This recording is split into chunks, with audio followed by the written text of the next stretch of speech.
సంస్కృతి, మన సాంప్రదాయాలు ఎప్పటికీ మనతోనే ఉండాలి. సబ్స్క్రైబ్ చేయండి తిలక్.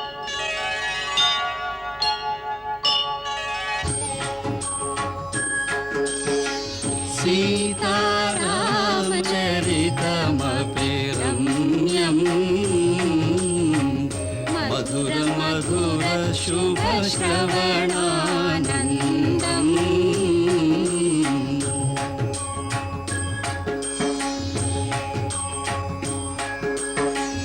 ఇహ పర సుఖములకిదియే ప్రబంధం పరమ పదమునకు ఇది సోపానం.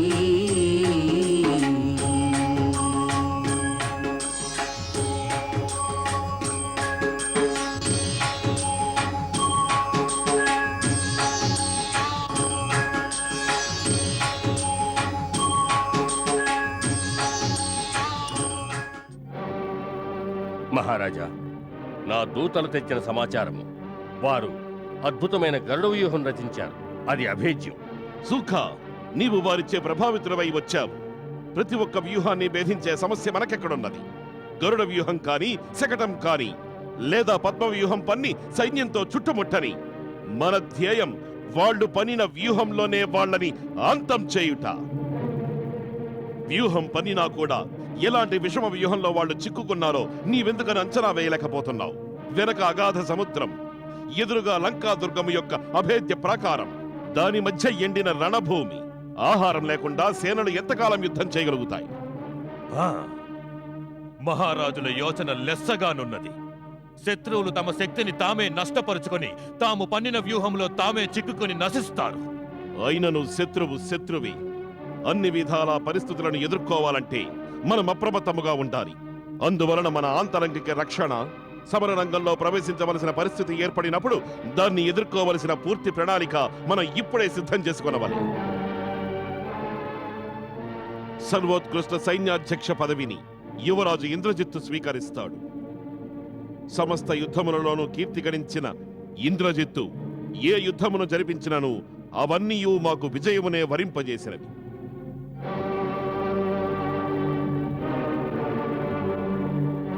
నా పితృదేవుల గౌరవం కోసం, లంకా నగర శ్రేయస్సు కోసం నా ప్రాణాలను సైతం పణంగా పెడతాను. అటులనే ఈ సర్వోత్కృష్ట పదవి ప్రతిష్టకు నేను జీవించి ఉన్నంత వరకు ఏ కళంకము రానివ్వనని ప్రతిజ్ఞ చేస్తున్నాను.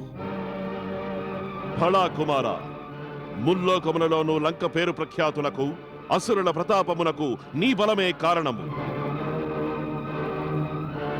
మేఘనాథ, నీవు రావణుని సమున్నత లలాటముపై మకుటము వలె శోభిల్లుచున్నావు. కుమార, నీవు లేనిదే మేము లేవు.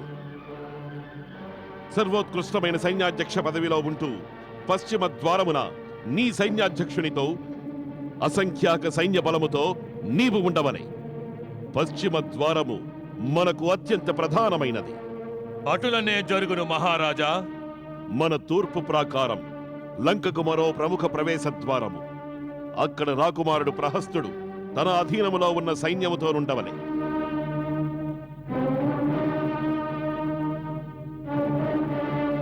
నేను శపథం చేస్తున్నాను, నా ప్రాణం ఉన్నంత వరకు చీమ కూడా తూర్పు ద్వారము గుండా లంకా నగరంలో ప్రవేశించలేదు. ప్రభు, లంకేశుడు లంకను కట్టుదిట్టం చేస్తున్నాడు ప్రభు. అటులనా? అవును. నా నలుగురు మంత్రులు అనలుడు, పనసుడు, సంపాతి, ప్రమతి పక్షుల రూపంలో శత్రు సైన్యంపై అవగాహన కోసం లంకకు వెళ్లారు. నేడు మహారాజు సుగ్రీవుడు రావణుల మల్లయుద్ధం తర్వాత అతడు రాజమందిరంలో తన మంత్రులందరితో సమావేశమయ్యాడని సమాచారం తీసుకొచ్చారు. భవిష్యత్ వ్యూహాన్ని గురించి తీవ్రంగా చర్చించారు. ఆ సమావేశంలో మాతామహుడు మాల్యవంతుడు తమతో విరోధం మానుకుని సంధి చేసుకోమని సలహా ఇచ్చారు. కానీ రావణునికి వారి మాటలు రుచించలేదు. అప్పుడు రావణుడు లంకాపురి రక్షణకు ఆదేశాలిచ్చాడు. ఆసీనులు కండి.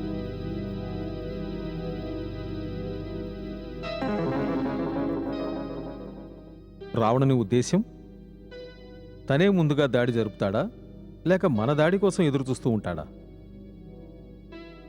తను రచించిన వ్యూహంను బట్టి నాకొకటి అర్థమైంది. అతడి ఉద్దేశంలో ముందుగా మనమే దాడి చేస్తే మన బలము సామర్థ్యము తెలుసుకోవచ్చని.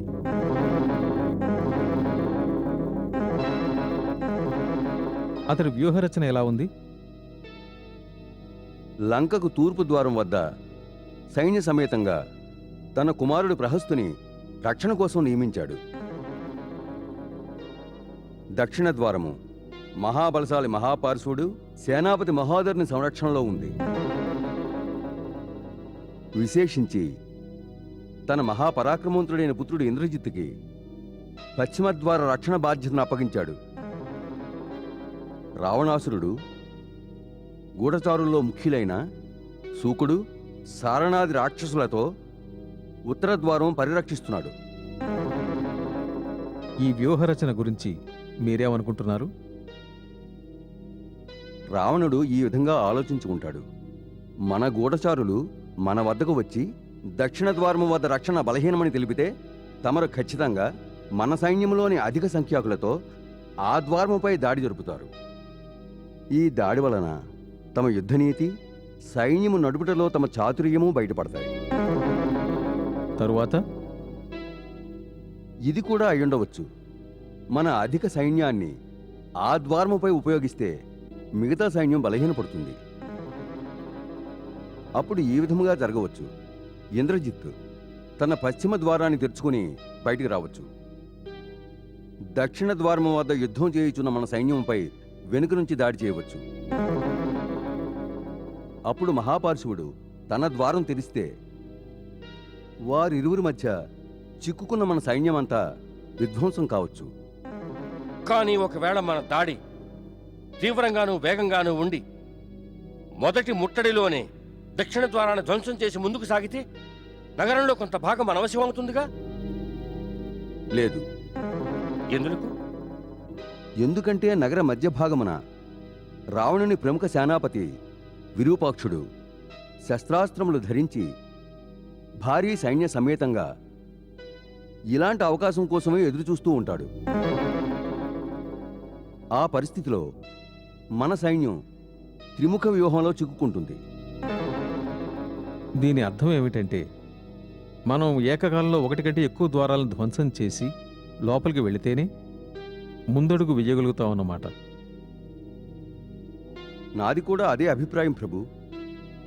మహారాజా విభీషణ, ఈ సమాచారం అందించినందుకు మేము తమకు, తమ గుప్తచర మంత్రులకు రుణపడి ఉన్నాము. ఇదే మా ఆజ్ఞ. సూర్యోదయమవుతూనే వాలిపుత్రుడు అంగదుడు తన సైనికులతో దక్షిణ ద్వారము వద్ద మహాపార్శ్వుడు మహోదరులపై దాడి జరుపుతాడు.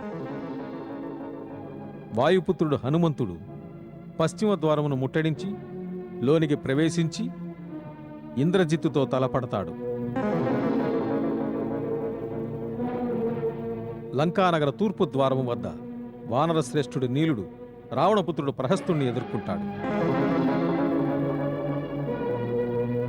ఇక ఉత్తర ద్వారము వద్ద బ్రహ్మ వరదానముతో పొందిన శక్తితో మదోన్మత్తుడై ఋషులను మునులను పదే పదే బాధలకు గురిచేసిన రావణుడు సంచరిస్తూ ఉంటాడు. అక్కడికి లక్ష్మణ సమేతంగా నేను వెళ్తాను. ఏలనన ఆ రాక్షస రాజును స్వయంగా నేనే వధించాలని నిర్ణయించాను.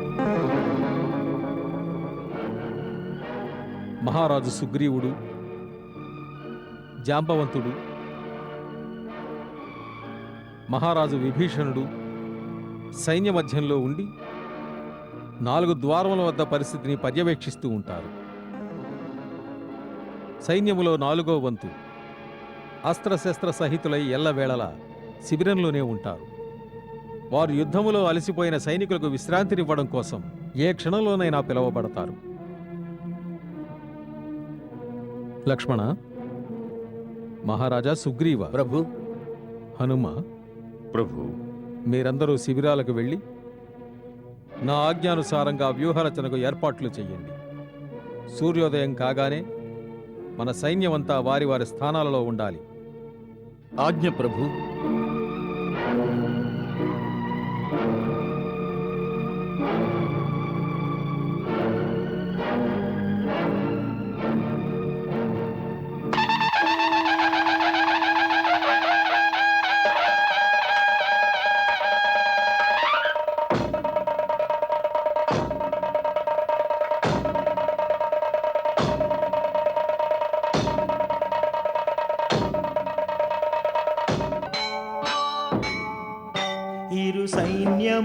సంసిద్ధమాయెను సమరమే అనివార్యమాయెను సమరమే అనివార్యము దశకంఠుదానవ దహనమే ఇక రామసేనకు కార్యము రామసేనకు కార్యము దైత్యాధినేతకు అసువులీయగ ధనుజ సైన్యము కదిలెను ఇక విజయమే కపిసేనకి శ్రీరామ లక్ష్మణులిరువురు సంసిద్ధమాయిరి పోరుకి సంసిద్ధమాయిరి పోరుకి ఇక ధనుర్ధరుని శౌర్య క్రీడకు సర్వము దాసోహము సర్వము దాసోహము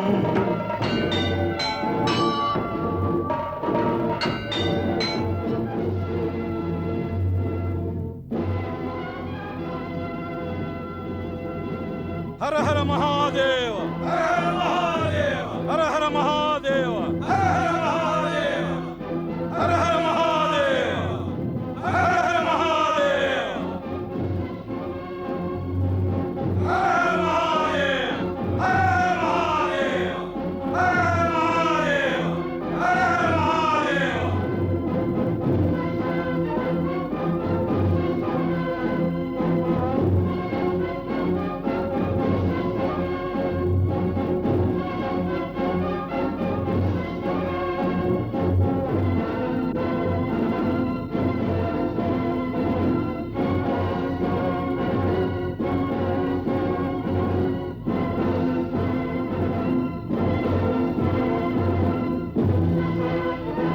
ప్రభు, సైన్యంను దళములుగా విభజించి వారి వారి స్థానములను నిర్దేశించింది. మన వ్యూహ రచయితలు సేనాపతులు వారి వారి స్థానముల్లో అప్రమత్తంగా ఉండి తమ ఆజ్ఞల కొరకు వేచి ఉన్నారు. తమ నుండి సంకేతము అందగానే లంకానగరంపై దాడి ప్రారంభమవుతుంది. ప్రభు, తమరు ఆనతివ్వండి. ఎటువైపు నుండి ముందుగా దాడి జరపాలో. మహారాజా సుగ్రీవ, నా మదిలో ఒక ఆలోచన ఉన్నది. దాడి జరపడానికి ముందు రావణునకు ఒక అంతిమ అవకాశం ఇవ్వాలి. అంతకు ముందే మన వానర యోధులు ఈ సుందర లంకానగరాన్ని ధ్వంసం చేయడం దేనికి? ఒకవేళ రావణుడు సీతను సగౌరవంగా అప్పగించి నా శరణు వేడితే నేను వారిని క్షమిస్తాను. క్షమించేస్తారా అగ్రజ? ఆ పాపి పరమ పునీతురాలైన సీతామాతను అపహరించినాడు, దేవతలకు హాని తలపెట్టినాడు. అంతేకాదు, మన పితృతుల్యుడు మహాత్ముడైన జటాయువును నిర్దాక్షిణ్యముగా వధించినాడు. లక్ష్మణ, లేదు అగ్రజ, దైవ సమానుడైన నా అగ్రజుని హృదయమునకు దుఃఖము కలిగించిన వారిని క్షమించుటకు నేను అనుమతినివ్వను అగ్రజ. లక్ష్మణ, శాస్త్రం చెబుతోంది సమర్థవంతులకు క్షమాగుణం విలువ తెలిసి ఉంటుందని, దయాగుణం వీరులకు శోభనిస్తుందని. దేవగురువు బృహస్పతి రాజనీతిని వివరిస్తూ ఇలా చెప్తాడు: మనం కోపమును ప్రదర్శిస్తూ నేరం చేసిన ఏ వ్యక్తికైనా శిక్షను విధించినప్పుడు దానివల్ల నిర్దోషులైన ప్రజల సర్వనాశనం జరిగే అవకాశం ఉన్నది. కనుక వీరపురుషులు తమ కోపాన్ని అణుచుకుని క్షమాగుణమును అలవర్చుకోవాలి. శత్రువులకు తమ పాపాలకు ప్రాయశ్చిత్తం చేసుకునే అవకాశం ఇవ్వాలి. ఇదే రాజధర్మం, ఇదే రాజనీతి. ప్రభు, ఈ యోచన వీరోచితమైనది, ధర్మోచితమైనది. ఇప్పుడు మన సమస్య ఎవరిని మన దూతగా పంపాలి అని. దూత అనేవాడు ఎలా ఉండాలంటే తెలివైన వాడై ఉండాలి, మహావీరుడై ఉండాలి. కొన్ని సమయాలలో ఆ శత్రువు మోసానికి పాల్పడవచ్చును. అగ్రజ, అయినచో మనం హనుమంతుని పంపవలెను. వద్దు. కారణము? శత్రువు ఏమనుకుంటాడు? ఇంతటి వానర సైన్యంలోనూ ఒక్కడే వీరయోధుడున్నాడని పదే పదే వారినే పంపిస్తున్నారని. ప్రభు, నా ఉద్దేశ ప్రకారం యువరాజు అంగదుణ్ణి కార్యార్థిగా పంపిద్దాం. అంగదా, నీవు యువరాజువు. నీవా కార్యమును స్వీకరిస్తావా? ప్రభు, ఇంతమంది పెద్దలు జ్ఞానవంతులు ఉండగా నన్ను ఈ కార్యానికి వినియోగించటం నా పూర్వజన్మ సుకృతం. తమరు నా గౌరవాన్ని పెంచారు కృపానిధి. దూతకు పెద్ద బాధ్యత ఉంటుంది. శత్రువు యొక్క నిండు సభలో తన ప్రభువు సందేశాన్ని వినిపించాలి. తరువాత తన మాటలతో అంగీకరింపజేయాలి. తన ప్రభువు యొక్క శక్తిని ఏ విధంగా వర్ణించాలంటే, ఒకవైపు తన ప్రభువు గౌరవం నిలపాలి, మరోవైపు సందేశం వినే వాళ్లకు దూతపై నిరాదరణ కలగకూడదు. ఆత్మ సంయమనం దూతకు ముఖ్య లక్షణం కదా. ప్రభు, తమ అనుగ్రహము ప్రాప్తించిన వారికి బుద్ధి, వివేకము, గుణము, జ్ఞానము సమృద్ధిగా లభిస్తాయి. కృపాకర, నీవు ఏ సందేశమును తీసుకువెళుతున్నావో దానిని బాగా అర్థం చేసుకో. రావణ, సగౌరవంగా సీతను తిరిగి అప్పగించు. రక్తపాతము, జననష్టము జరగకూడదు. ఇదే నా సందేశము. నీవు మన పక్షమున శాంతిదూతగా వెళ్తున్నావు యువరాజం కదా.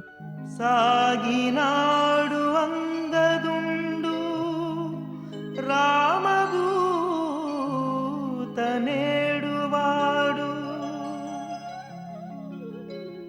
నిర్భయంగా కదిలినాడు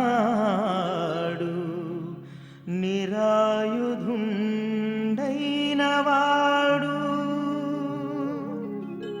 నిరాయుధుండైనవాడు.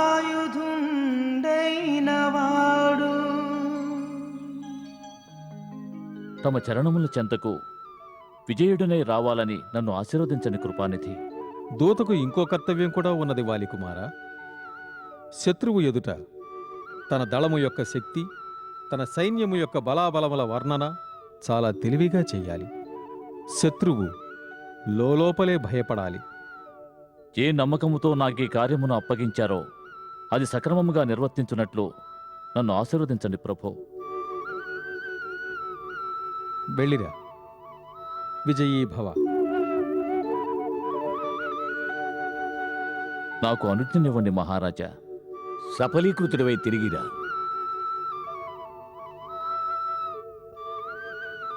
యశస్వీ భవ.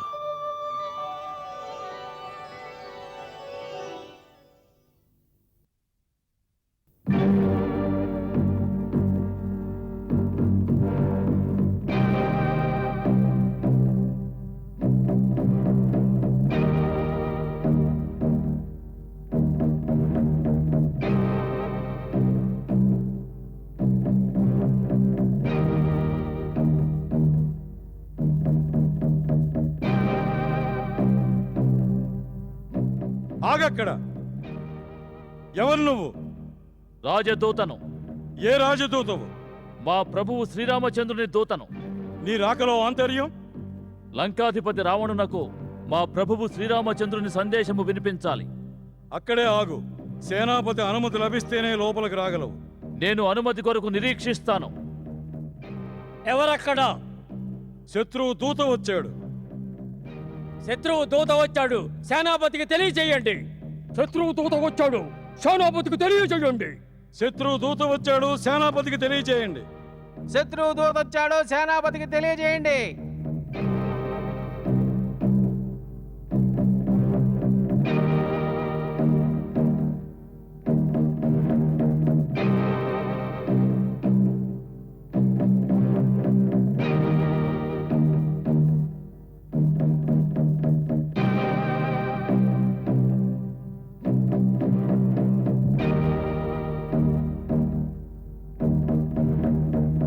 ఏమైనది? సేనానాయక, శత్రుదూత లోనికి రావడానికి అనుమతి కోరుతున్నాడు. రానివ్వండి. వారితో చెప్పు, వారి సైన్యమును వెనుకకు పంపమని, ఆ తర్వాతే ద్వారము తెరుస్తామని. మీ సైన్యముని వెనుకకు పొమ్మని చెప్పు. అప్పుడే ద్వారం తెరవబడుతుంది. అందరూ వెనుకకు మరలండి.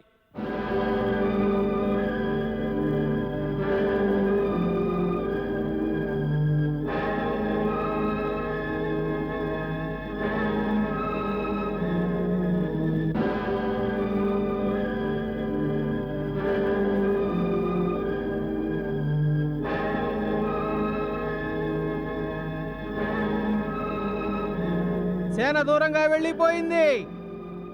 ద్వారమును తెరవమనండి.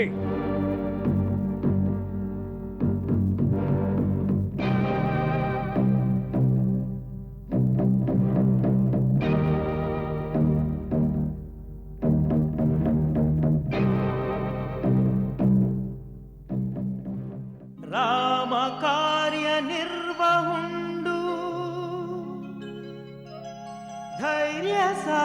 బారసాలవాడు రాయబారి బాధ్యతల్ని మోసుకుంటూ కదిలినాడు మోసుకుంటూ కదిలినాడు. నీవు మహారాజు దర్శనం కోసం వచ్చావా? ఆ దూతగా వచ్చిన వానికి ఆయుధంతో పని లేదు. నీ గతను ఇక్కడే వదిలివేయి.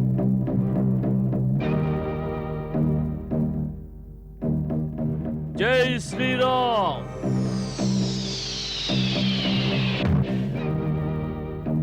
ఇది రాకుమారుడు అంగదుని గద. దీని ఆంతర్యమేమి? వారు యువరాజు అంగదునితో ఆయుధమును విడిచిపెట్టమని చెప్పి ఉంటారు.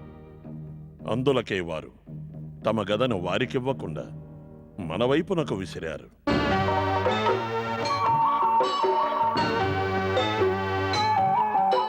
దుష్టసేన నష్టపోవు బాధలింక వద్దు అంటూ శిష్ట బుద్ధి తోడ తాను దైత్య చూడసాగినాడు.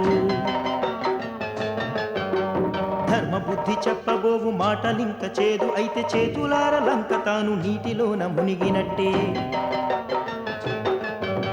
ధర్మ బుద్ధి చెప్పబోవు మాటలింక చేదు అయితే చేతులార లంక తాను నీటిలోన మునిగినట్టే. ధర్మ బుద్ధి చెప్పబోవు మాటలింక చేదు అయితే చేతులార లంక తాను నీటిలోన మునిగినట్టే. చేతులార లంక తాను నీటిలోన మునిగినట్టే.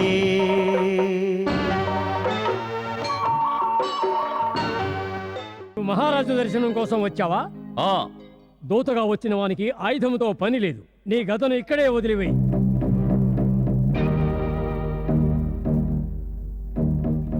జై శ్రీరామ్.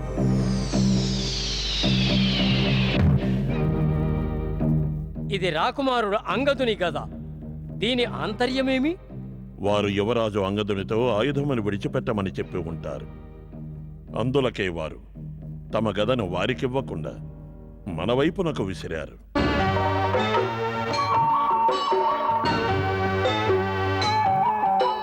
దుష్టసేన నష్టపోవు బాధలింక వద్దు అంటూ శిష్ట బుద్ధి తోడ తాను దైత్య చూడసాగినాడు.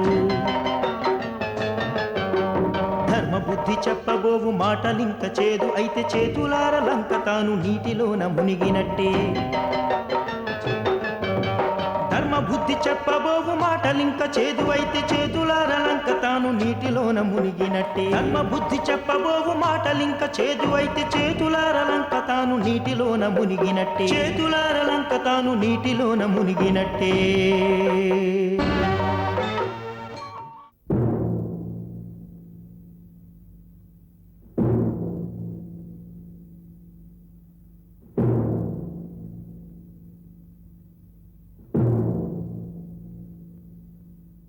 జయము జయము లంకేశ్వరులకు. ఏమి? మహారాజా, శత్రువుల దూత వచ్చాడు.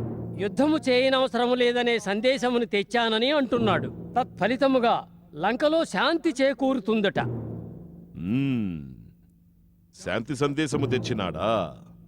భళారామా, యుద్ధమునకు ముందే శాంతి సందేశము పంపించినావా? ఇంకను మా చంద్రహాస ఖడ్గ ప్రతాపమును చూడనే లేదు, అంతలోనే భయపడినావా?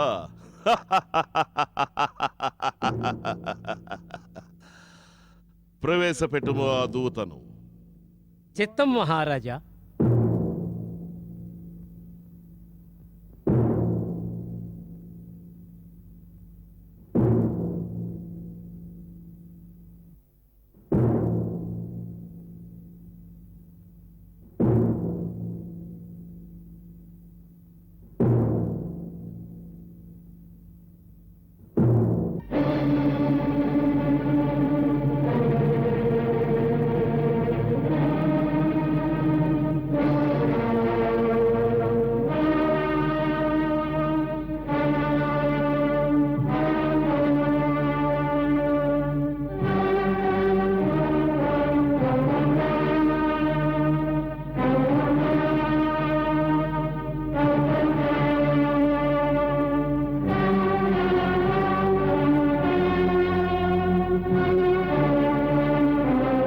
వానరా, ఎవరు నీవు?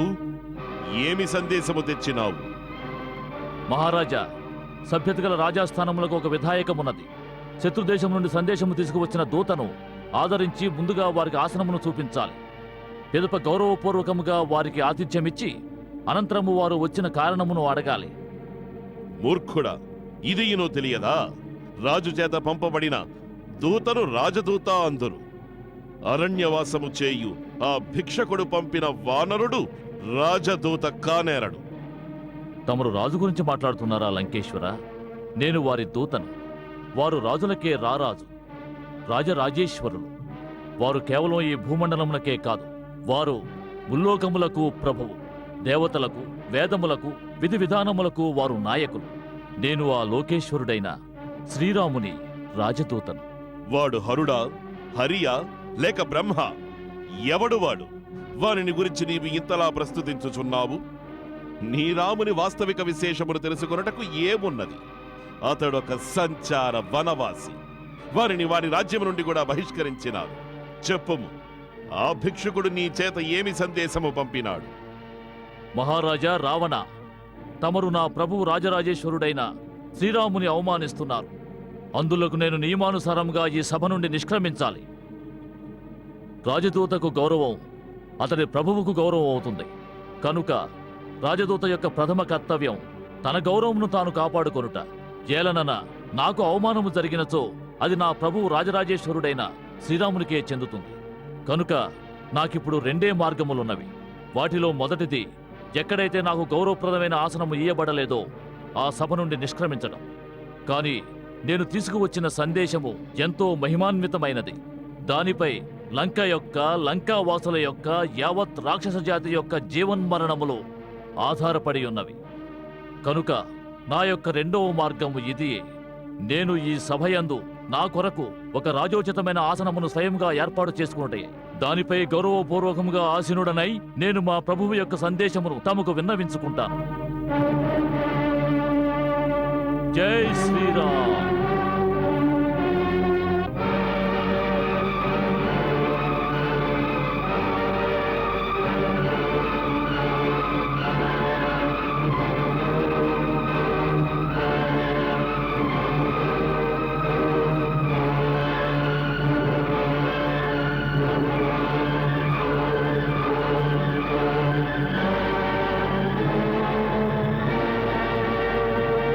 జై శ్రీరామ్.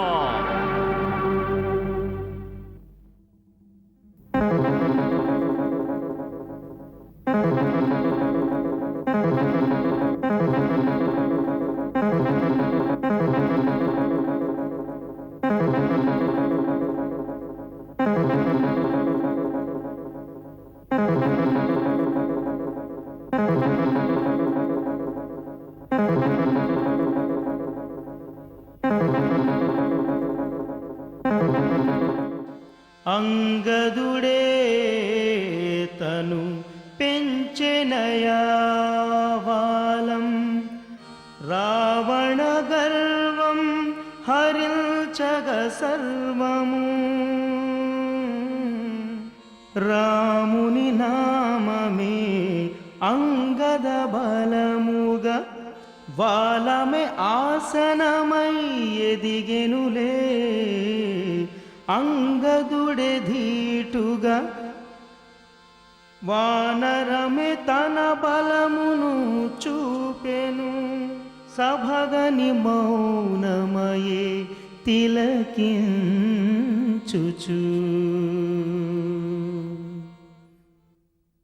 హే దశకంఠ, నేను వచ్చిన కారణమును తెలిపెదను వినుము. నేను తమ హితమును తమ శ్రేయస్సును కోరి శ్రీరామచంద్రుని దూతగా వచ్చితిని. మహారాజా, నా పితృదేవులతో తమకు మిత్రత్వము ఉన్నది. అందువలన కూడా నేను తమకు తగిన హితవు పలుకుటకు వచ్చితిని. తమరు ఉత్తమ కులీనులు, పులస్త్య బ్రహ్మ పౌత్రులు. తమరు శివుని బ్రహ్మదేవుని పూజించి వారి నుండి ఎన్నో వరములు పొందినారు. తమరు సకల వాంఛలను సిద్ధింపజేసుకున్నారు.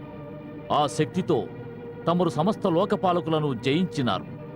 కాని తమరింకను అహంకారముతో స్వార్థ చింతనతో ఆ శక్తులను దుర్వినియోగము చేసి ఋషులు, దేవతలు, గంధర్వులు, అప్సరులు, నాగులు, యక్షులు, రాజుల పట్ల మహాపరాధమును గావించినారు. ఆ రాజమదముతో అంధులై ఇప్పుడు తమరు జగజ్జనని సీతాదేవిని అపహరించుకు వచ్చారు. ఈ పాపకర్మములు ఎప్పుడైతే విజృంభించి పరాకాష్ఠకు చేరుకుంటాయో అప్పుడు దైవశక్తులు పాప వినాశమును గావించవలసి వస్తుంది.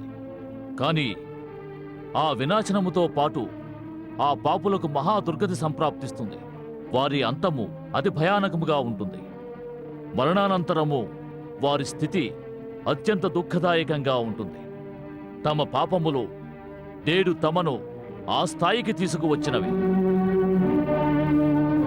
నేను తమ శ్రేయస్సు కోరి తమకు హితవు పలుకుటకు వచ్చితిని. ఇదే సరైన సమయం. తమరు మనసు మార్చుకొని శ్రీరాముని క్షమాపణ వేడి వారి చరణములను ఆశ్రయించండి. శ్రీరాముని నియమము స్వచ్ఛమైన హృదయముతో శరణు కోరి వచ్చిన వారిలో దోషముల నెంచకపోవడమే. కనుక శరణు కోరువారు నన్ను రక్షించండి, ప్రభువు నన్ను రక్షించండి అని వారిని ప్రార్థించినట్లయితే ప్రభువు తమ శరణాగతునకు అభయప్రదానము చేసి ప్రపంచములోని సమస్త దుఃఖముల నుండి విముక్తులను గావిస్తారు. వారి బాణమునకు ముల్లోకములను ఏకకాలమున భస్మము గావించగల శక్తి ఉన్నప్పటికీ నిక్కమైన వీరుని వలె దయాగుణమును విడనాడను.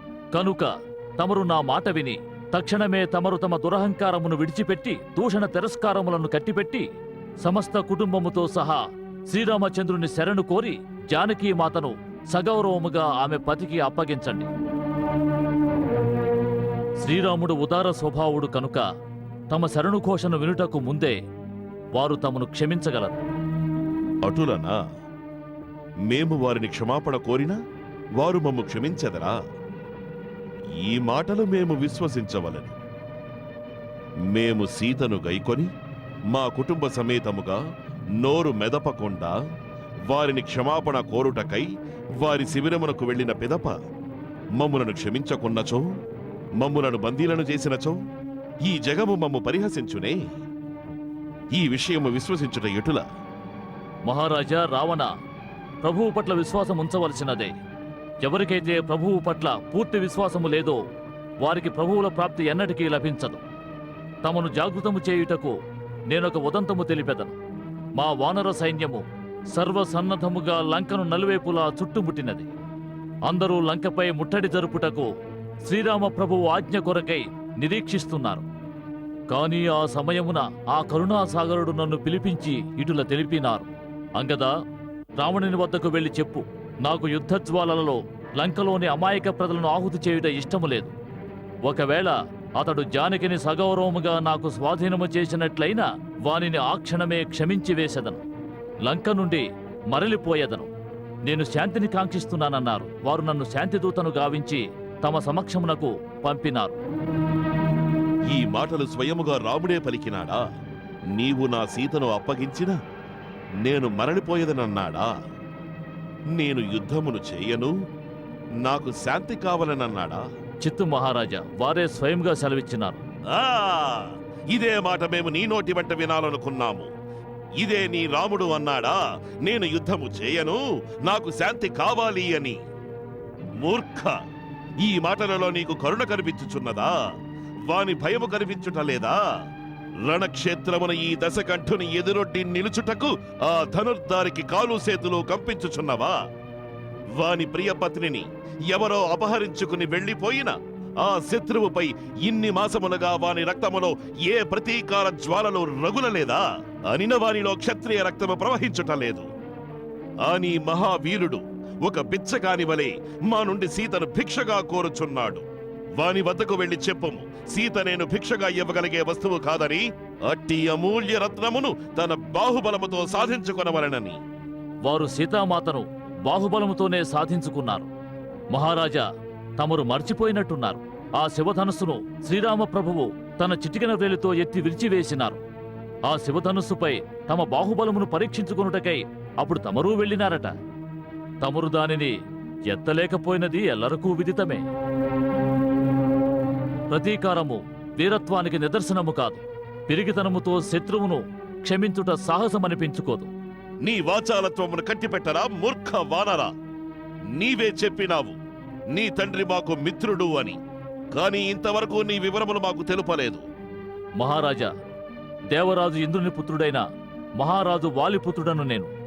నా నామధేయము అంగదుడు. గతములో నేను ఒక కథ వినియున్నాను. నా తండ్రి మహారాజు వాలి ఒక పర్యాయము రావణుడనే పేరుగల వానిని తన వాలముతో బంధించి సప్త సంద్రములలో ముంచి తేల్చినాడట. అదే వాలి స్వయముగా అమృతము కొరకు సాగరమథన సమయాన సహాయము చేసినాడు. నీవు వానరరాజు వాలిపుత్రుడవా? వానితో మా మిత్రత్వము అపూర్వమైనది. మాకు నిన్ను చూచిన కడుదుఃఖము కలుగుచున్నది. అంతటి మహావీరుని పుత్రుని వయ్యుండి ఒక తుచ్చ నరునకు నీవు దూతగా వచ్చి వారిని కీర్తించెదవా? ఎవడైతే నీ తండ్రిని హతమార్చినాడో వారి వెనుక సేవకుని వలె చేతులు జోడించుకుని నడిచెదవా? నీ వంశమునకు నీవు కళంకము తెచ్చినావు అంగదా. కావచ్చు. వాలి మరణించిన పిదప సుగ్రీవుని భయము వలన ఎవరూ అంగదునికి సహాయము చేసి ఉండకపోవచ్చు. ఆ నిస్సహాయ పరిస్థితిలో పినతండ్రి పితృహంతకునికి సేవకుని వలె పనిచేయుటకు సిద్ధపడి ఉండవచ్చు. అది ఏ వాస్తవమైనచో మేము ఉండగా నీకై నీవు నిస్సహాయుడవని అనుకోకు. అంగదా, నీవు మా పుత్ర సమానుడవు. మేము నీకు నీ రాజ్యమును తిరిగి ఇప్పించగలము. నీ తండ్రి సింహాసనముపై నీకే అధికారమున్నది. నీకు నీవు వివసుడువని అనుకోకు. నీ హృదయమున ప్రతీకార జ్వాలలు రగులనివ్వు. నీవు రామునకు విశ్వసనీయుడవు. దానిని వినియోగించుకుని ఏకాంతమున నిశ్శబ్దముగా వారిని వధించి నీ తండ్రి హత్యకు ప్రతీకారము తీర్చుకో. అది ఏ వీరపుత్రుని కర్తవ్యము.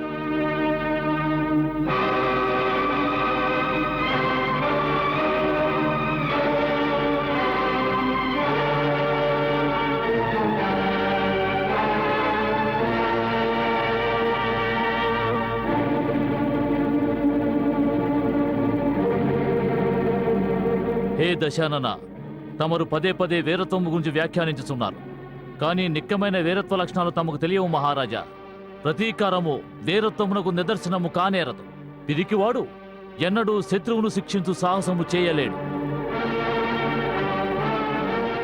నా శ్రీరామ ప్రభువు తమ అపరాధములను మరచి తమకు వారి చరణముల వద్ద ఆశ్రయమిచ్చుచున్నారనినా అది వారి మహోన్నత గుణము, వారి ఉదారత్వము, వారి మహావీర లక్షణమే కాని ధీరత్వము కాదు. వారు తమ బాణములతో తమ మాతామహి తాటకిని, తమ మామ మారీచుని, తమ సోదరులు ఖరదూషణల వంటి యోధులను, వారి విశాల సైన్య సమూహములను ఒంటరిగా హతమార్చినారు. వారిని శక్తిహీనులు అనుకోవద్దు. వారు ముల్లోకములకు ప్రభువు. మహాబలుడైన నా పితృదేవుడు మరణ సమయమున రాముని శ్రీచరణములను సేవింపుమని, వారి ఆజ్ఞను పాలించుమని నన్ను ఆదేశించినారు.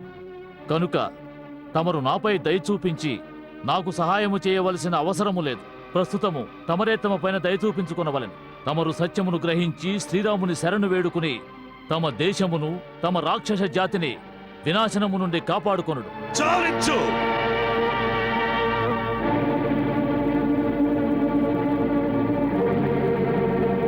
నీ ప్రేలాపన శృతిమించుచున్నది. మందమతి, నీవింకనూ రావణుని శక్తిని గుర్తించలేదు. నా చేయి భూమి వైపు మళ్ళినచో ఆకాశములోని లోకపాలకులు దిగివచ్చి చేతులు కట్టుకుని నిలిచెదరు. ఈ బాహువులపై స్వయముగా కైలాసమునే మోసినాను. ఈ బాహువులను నేను కదిలించినచో దేవతలు, గంధర్వులు, నక్షత్రగణములు సైతం భయముతో కంపించిపోవలసినది. నీ సైన్యములో అట్టి ఒక్క యోధుడు ఉన్నచో వానితో యుద్ధము చేయుటలో ఈ రావణునికి ఆనందము కలుగును. తమరు సత్యమే చెప్పినారు. మా సైన్యమున అలాంటి వారెవరూ లేరు. తమతో యుద్ధము చేసి శోభించు వారెవరు? శాస్త్రము చెబుతున్నది, నెయ్యమునకైనను కయ్యమునకైనను సమవుజ్యులుగానే ఉండవలెనని. తమ వంటి అసురాధమునితో, కాముకునితో, స్త్రీలోనితో మాయారూపము ధరించి పరస్త్రీని అపహరించిన వానితో, నీచునితో యుద్ధము చేసిన ఎవరికి శోభనిస్తుంది? చాలించు అంగదా!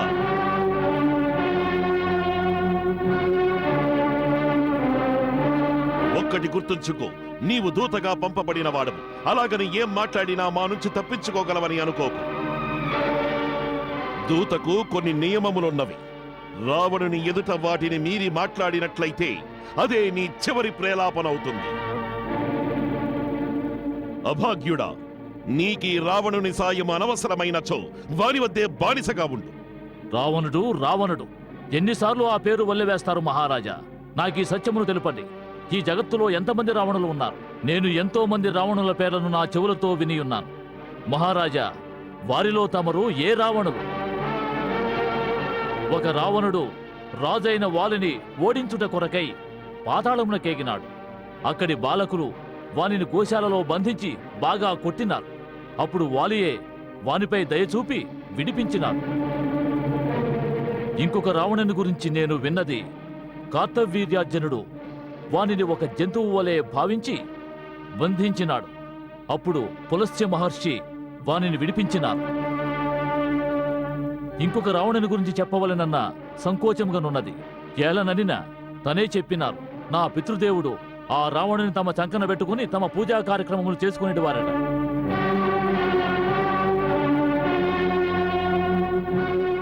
అటువంటి మహావీరులలో తమరు ఏ రావణుడు మహారాజా? మూర్ఖ, మేము అతి బలవంతులమైన రావణులము.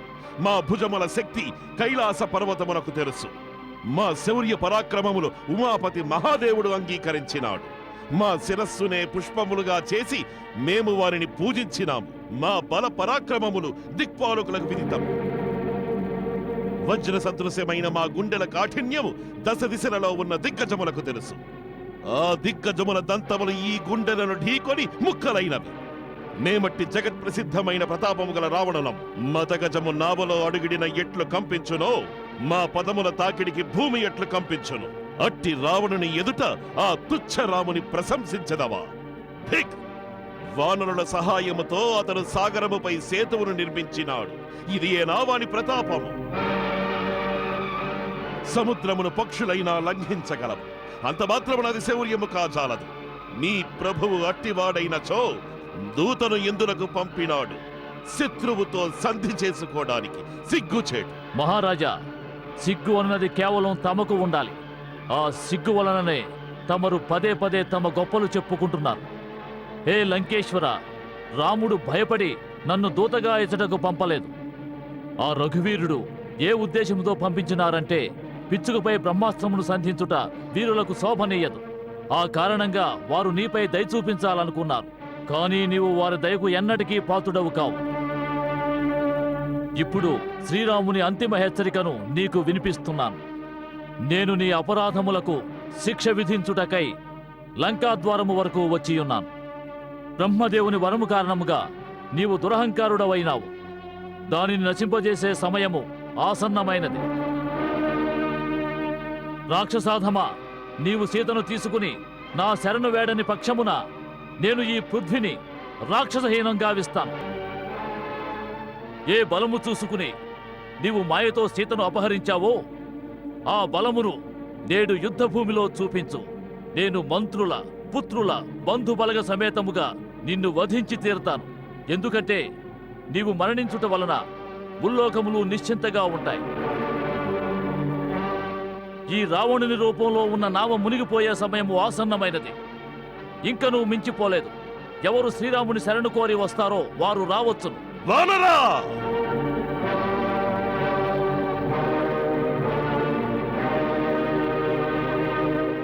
ఈ పుడమిన ఇక వీనికి జీవించే అధికారము లేదు. ఇదే సభలో వీని శిరస్సును ఖండించి ఈ రావణుని శక్తి ఏమిటో తెలియజేయండి. ఇది మా ఆజ్ఞ.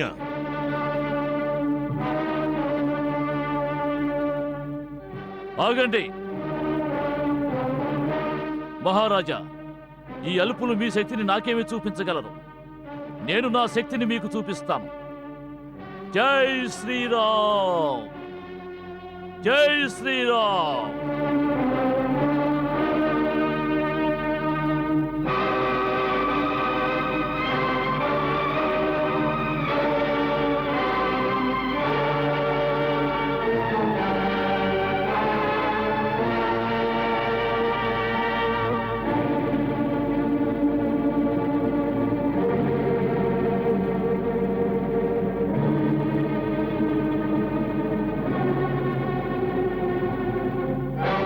హే లంకేశ, మీకు మీ యోధుల శక్తి మీద అంతటి విశ్వాసం ఉంటే నేను శ్రీరాముని తరపున మీ సమస్త యోధులకు ఒక పరీక్ష పెడతాను. నేను నా కాలిని తమ ఈ సభామందిరమున నొక్కి పెడతాను. తమ యోధులలో ఏ ఒక్కరైనా నా కాలిని భూమిపై నుండి కదల్చగలిగితే శ్రీరామచంద్ర ప్రభువు తరపున వాగ్దానము చేస్తున్నాను, మేము మా ఓటమిని అంగీకరించి ఈ లంక నుండి తిరిగి వెళ్ళిపోతాము. జై శ్రీరామ్.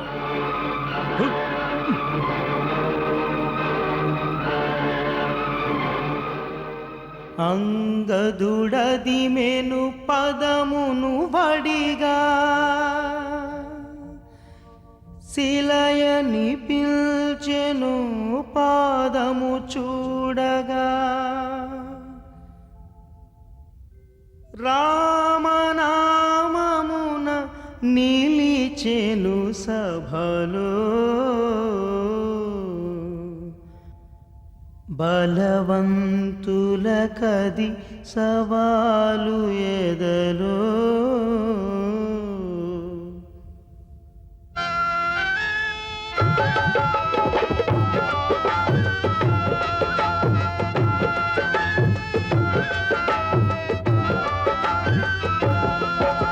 స్థిరముగా నిలిచెను తాను,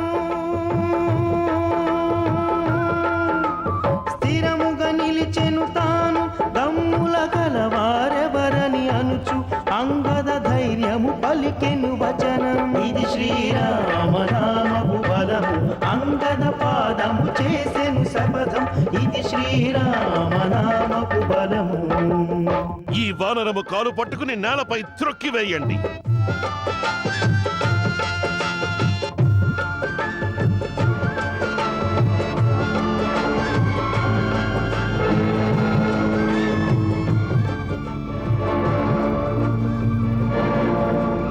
దైత్యుడు కదపగ కదిలే, దైత్యుడు కదపగ కదిలే, వ్యర్థము చాలదు తన నిజ బలమే. అంగద సుపాద పీఠిక కదలదు. ఇది శ్రీరామనామపు బలము, అంగద పాదము చేసెను శపథం. ఇది శ్రీరామనామపు బలము.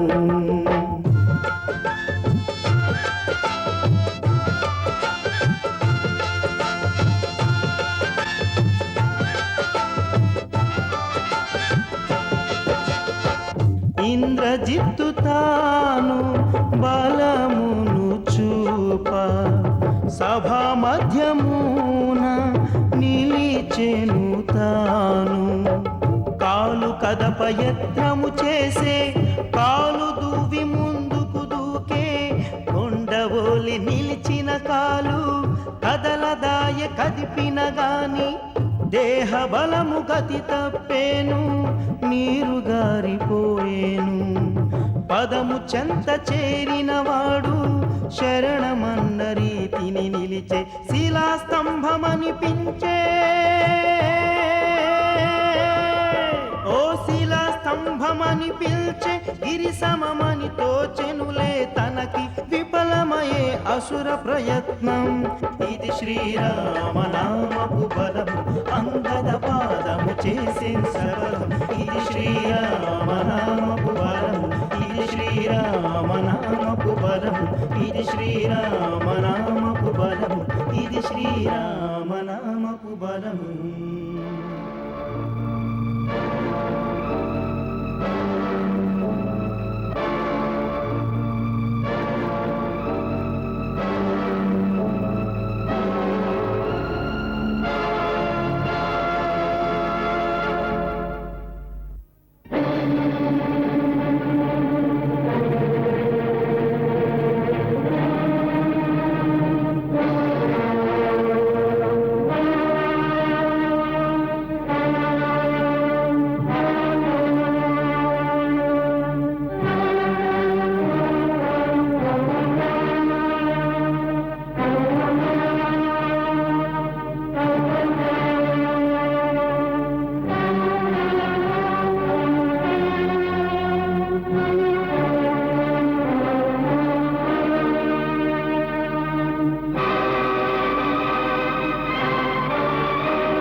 మూర్ఖ, పాదములు పట్టుకొనవలెనన్నా వెళ్ళి శ్రీరాముని పాదములు పట్టుకొనుము.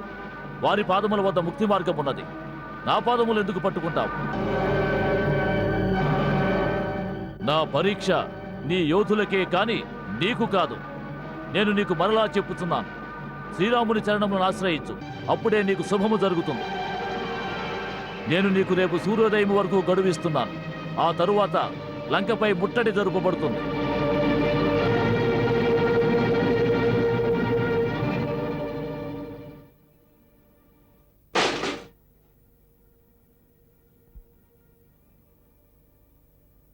అగ్రజ, ఇది ఎవరి మకుటము? ఇది మహారాజు రావణుని మకుటము. రావణునిదా? అవును. ఇంద్రజిత్, బంధించు వీనిని. బంధించండి. జై శ్రీరామ్.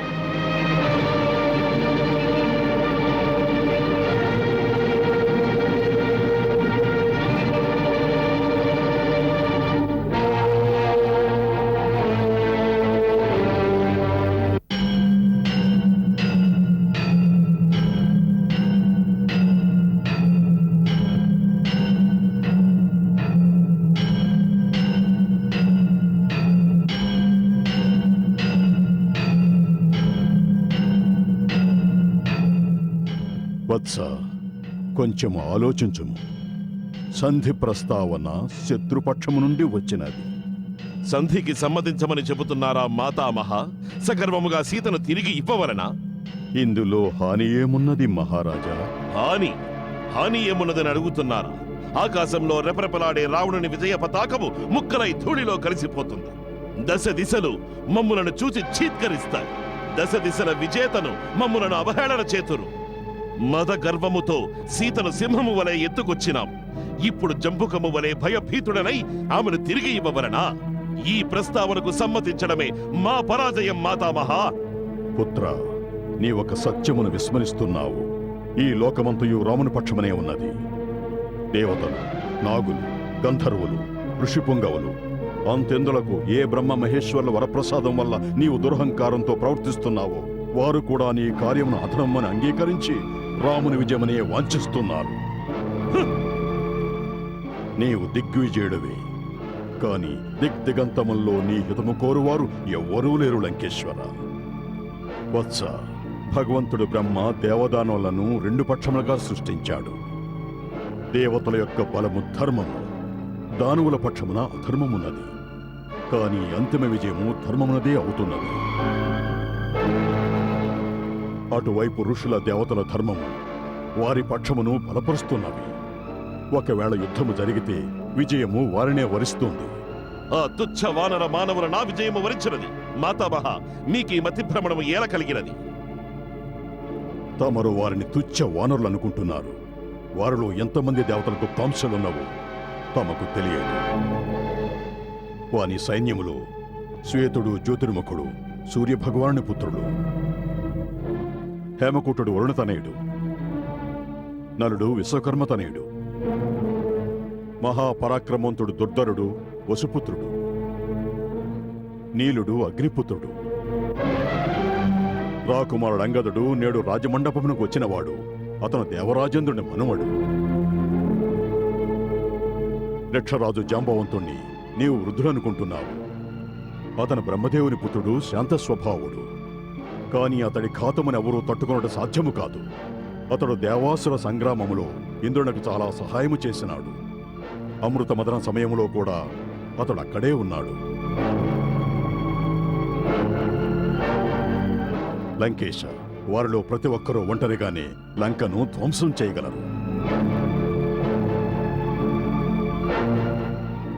వీరత్వమునకు బుద్ధి కుశలత ఎంతైనా అవసరం ఉంది. అందుకని ఎప్పుడూ యుద్ధము చేయనివాడు ఎక్కువ తెలివైనవాడు. రాజా, ఇంతకంటే మంచి అవకాశం మరలా రానేరాదు. సంధి ప్రస్తావన వైరుపక్షము నుండే వచ్చినది. ప్రస్తుతం తమదే పైచేయిగా ఉంది. తమరు దాని వెనుకనున్న మర్మమును గ్రహించడము లేదు మాతామహ. మా శక్తికి శత్రువు భీతావహుడై సంధి కోసం గడ్డి ఖర్చుచున్నాడు. ఇదియే మా విజయమునకు ప్రథమ నిదర్శనం. వెళ్ళండి, నిశ్చింతగా మీ మందిరములో విశ్రాంతి తీసుకోండి. రాజనీతిలో రణనీతిలో తలదూర్చేందుకు తమరి వృద్ధాప్యం అంగీకరించదు.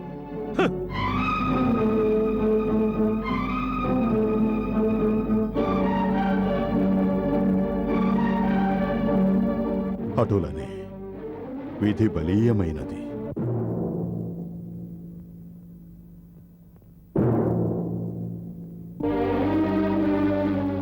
దానవరాజామయ్య, హే ధర్మపిత, రావణుని మనఃపూర్వక ప్రణామములు స్వీకరించండి. చిరంజీవ, యశస్వీ భవ. మేము తమకెంతో రుణపడి ఉన్నాము దానవరాజా. మేమేమిటి, లంకలో పసిపిల్లలు సైతము తమ నైపుణ్యమునకు వందనములు అర్పించవలసినది. ఒక ఉద్దండ వానరుడు లోకంలోనే సర్వోత్తమమైన లంకను దహించి వేస్తే తమరు లంకను మరలా పునరుద్ధరించినారు. భీకరాగ్ని కీలల్లో మాడిపోయిన స్వర్ణ లంక ఇంకనూ మెరిసిపోతున్నది. లంకలోని ఈ మెరుపు ఎంతకాలం ఉంటుందో తెలియదు. ఆ చింతతోనే వ్యాకులచిత్తుడనై తమ చెంత నించున్నాను రాక్షసరాజా. ఈ లంకాధీశుడు తమరు చేసిన మేలును మరిచిపోలేడు దానవరాజా. తమకి ఏమి కావాలో కోరుకోండి. నేనిప్పుడు దానవరాజును కాను. ఒక ఆడపిల్ల తండ్రిగా నేను నా అల్లుని ఒక కోరిక కోరడానికొచ్చాను. ఆడపిల్ల తండ్రి, కన్యాదానము చేసిన దాత కుమార్తె ఇంటికి ఎన్నడూ ఏది ఆశించి వెళ్ళకూడదు. అతడు ఇస్తూనే ఉండాలి. ఇదే యుగయుగముల రీతి. కుమార్తె శ్రేయస్సు కొరకు, ఆమె సుఖ సౌభాగ్యాలు రక్షించుట కొరకు ప్రతి తండ్రికి సర్వాధికారాలు ఉంటాయి. వాటి నుండి అతడు ఎన్నడూ తప్పించుకోలేడు. లంకేశ్వరుని మహారాణి చింత నుండి తమరు ఆనాడే ముక్తులైపోయారు. మా భార్య రూపములో ఆమె భాగ్యమును మాతో ముడివేసిన క్షణముననే ముక్తులైనారు. ఇప్పుడు ఆమె శ్రేయస్సును కాంక్షించుట తమ పని కాదు, అది మా కర్తవ్యం. మహేశ్వరవర ప్రసాద, లంకేశ, ఇది నా కుమార్తె మండోదరి శ్రేయస్సు గురించి కాదు. పులస్య మహర్షి వంశము యొక్క భవిష్యత్తు, విశ్వావసు వంశజలకు సంబంధించిన సమస్య. మీరు చెప్పదలుచుకున్నదేమిటో సూటిగా చెప్పండి. వ్యర్థాలాపములతో మా అమూల్యమైన సమయమును వృధా చేయవలదు. రాజా, తమ పితృ సమానుడనైన మామను చేతులు జోడించి విన్నవించుకుంటున్నాను. ఆ సీతపై మోహమును విడనాడండి. ఎందుకు? దేనికోసం? దేనికోసమంటే అరణ్యములో సంచరించే ఆ వనవాసి కొందరు భల్లూక వానరులను కూడగట్టుకుని మాపై దాడికి వచ్చుచున్నాడనా? తమరా వనవాసిని తపస్విని గుర్తించలేకపోతున్నారు. మీరు తెలుసుకున్నారా? తమను గుర్తించేరా వారిని? ఆ నా అంతరాత్మ చెబుతున్నది. వారెవరో కాదు, సాక్షాత్తు సర్వశక్తిమయుడు త్రిలోకనాథుడే. ఎవడా త్రిలోకనాథుడు? మాకంటే గొప్పవాడు ఈ త్రిలోకాలలో ఎవడున్నాడు? రాజా, తమరు త్రిలోక విజేతలు. వారు త్రిలోక సృష్టికర్తలు. సాక్షాత్తు విష్ణువు యొక్క అవతారము. అవతారమా? విష్ణు యొక్క అవతారమా? దానవేశ్వర, తమరు మా గౌరవమును ప్రతిష్టను దిగజార్చుటకై వచ్చినట్లు ఉన్నది. ఎవరిని అఖిలేశ్వరుని అవతారం అనుకుని తమరు మా శిరస్సును వంచమని అంటున్నారో, సాక్షాత్తు వైకుంఠవాసుడైన విష్ణువే అయినా వాని ముందు మేము శిరస్సును వంచలేదు. వాని సుదర్శన చక్ర ప్రయోగము మమ్ము లేసమైనను ఏమీ చెయ్యలేదు. ఇక వాని అవతారము మా ముందు ఏ పాటిది? ఒక్క విషయము మరొకండి దానవరాజా, ఈ దశకంఠుని శిరస్సు తెగిపడవచ్చు గాని వంచుట మాత్రము జరగదు. ఈ దశకంఠుని శిరస్సు వంచగలవాడు ఈ పొడమిపై ఇంకను జన్మించలేదు.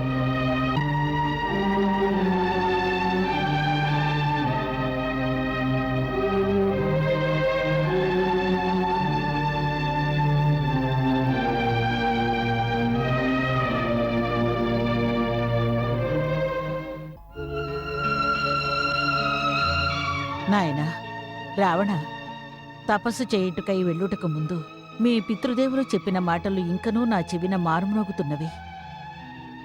అవి సత్యము కానున్నవా? పెద్దవారి మాటలలో కొంత తత్వం ఉంటుంది, కొంత సత్యం ఉంటుంది. మీ మాతామహుని మాటలు పెడచెవిని పెట్టడం మంచిది కాదు నాయనా.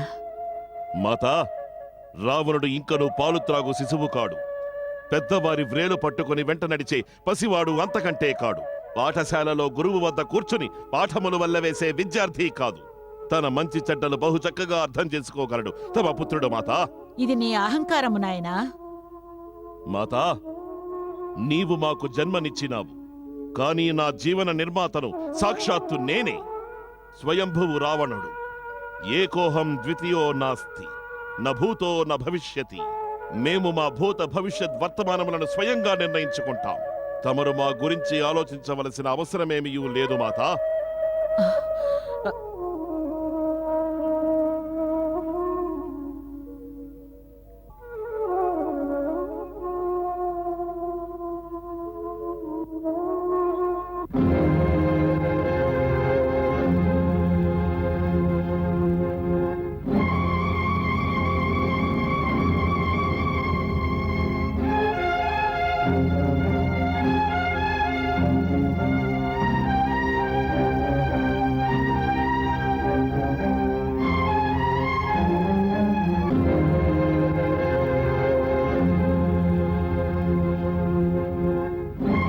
మూర్ఖ, పాదములు పట్టుకోనవలెనన్నా వెళ్ళి శ్రీరాముని పాదములు పట్టుకొనుము.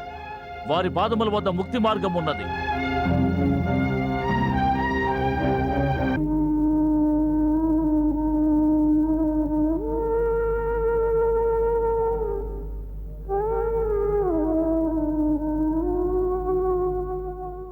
నాథ, సమస్త గురుజనులు తమకు ఉపదేశిస్తున్నారు.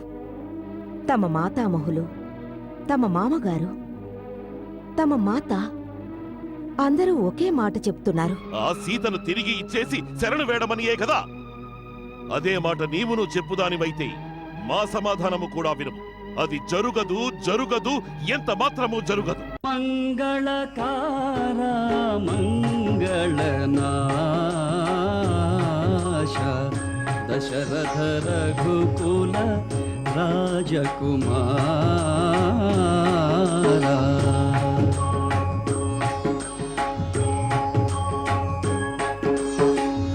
సీతారామచరితమపి రమ్యం మధుర మధుర శుభ శ్రవణ